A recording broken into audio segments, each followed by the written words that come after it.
जो पढ़ा लिखा वर्ग है वो हमारा सहयोग नहीं कर पा रहा है। जो इस बारे में अनजान है वो तो उनकी तो कोई गलती नहीं है, लेकिन जो जानबूझकर सहयोग नहीं कर रहा है, हक अधिकार की लड़ाई नहीं लड़ रहा है, उसके लिए उन्होंने कई आंदोलन भी चलाए।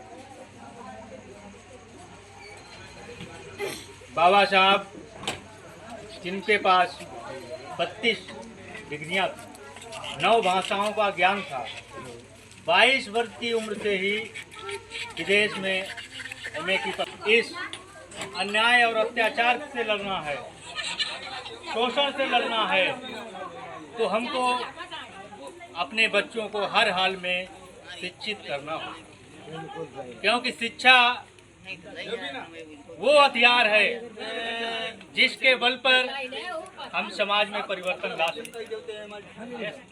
शिक्षा की बदौलत बड़ी से भी बड़ी लड़ाई को हम जीत सकते हैं। शिक्षा हमारे अंदर डर को खत्म करती है। शिक्षा हमको आगे बढ़ने में सहायता प्रदान करती है, क्योंकि अगर आप शिक्षित हैं तो आपको क्या सही है क्या गलत है इसका भी नॉलेज हो जाएगा। आप गलत बात का विरोध करना सीखेंगे। अगर हमको किसी भी बात का कोई नॉलेज नहीं है, उसके बारे में कोई ज्ञान नहीं है, तो क्या कौन कहता है हमसे फर्क नहीं पड़ता। वो हमारे हित में काम कर रहा है या हमारे अहित में काम कर रहा है, हमसे कोई मतलब नहीं। और आज के समय जो हमारा बहुजन समाज है, एक बहुत ही बड़ी गलतफहमी उसके अंदर है कि राजनीति में जाकर क्या किया जा सकता है, लेकिन वो ये नहीं समझता कि राजनीति हर समस्या का समाधान है। चाहे आपके बेटे को अच्छे स्कूल में दाखिला दिलाना हो, उसके लिए भी राजनीतिक पहुंच की जरूरत है।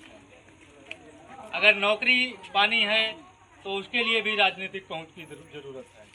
अगर आपका कोई थाने में काम है, डीएम के यहाँ काम है, कप्तान के यहाँ काम है, लेखपाल के यहाँ काम है, उसके लिए भी आपको राजनीति की ज़रूरत है।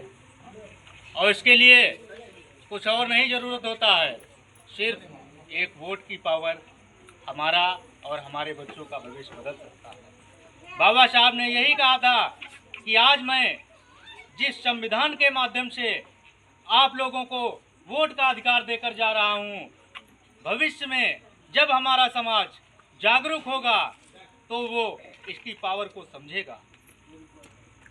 वो इस वोट का इस्तेमाल अपने बच्चों के भविष्य के लिए करेगा, अपने बच्चों के अच्छी शिक्षा के लिए करेगा, उनके स्वास्थ्य के लिए करेगा। लेकिन मौका जब आता है तो हम उसको बेच देते हैं दारू की बोतल में, है कि नहीं? बिल्कुल सही बात है। 1000, 2000, 5000 के नोटों में। लेकिन ये नहीं सोचते कभी कि जो हमारा वोट खरीदता है उससे जो आगे जाता है, एमपी बनता है, एमएलए बनता है, प्रधान बनता है, बीडीसी बनता है, जिला पंचायत सदस्य बनता है, ब्लॉक प्रमुख बनता है, उसके पास कितनी पावर होती है। आखिर क्यों वो आपके वोटों को खरीदता है, इस बारे में हम लोग कुछ नहीं जानते, ना समझने की कोशिश करते हैं। जिस दिन, मैं फिर कहता हूँ, जिस दिन ये सारा बहुजन समाज एकजुट होकर अपने समाज के लोगों को, अपनी विचारधारा के लोगों को, बहुजन समाज के लोगों को आगे बढ़ाने का काम करेगा, उस दिन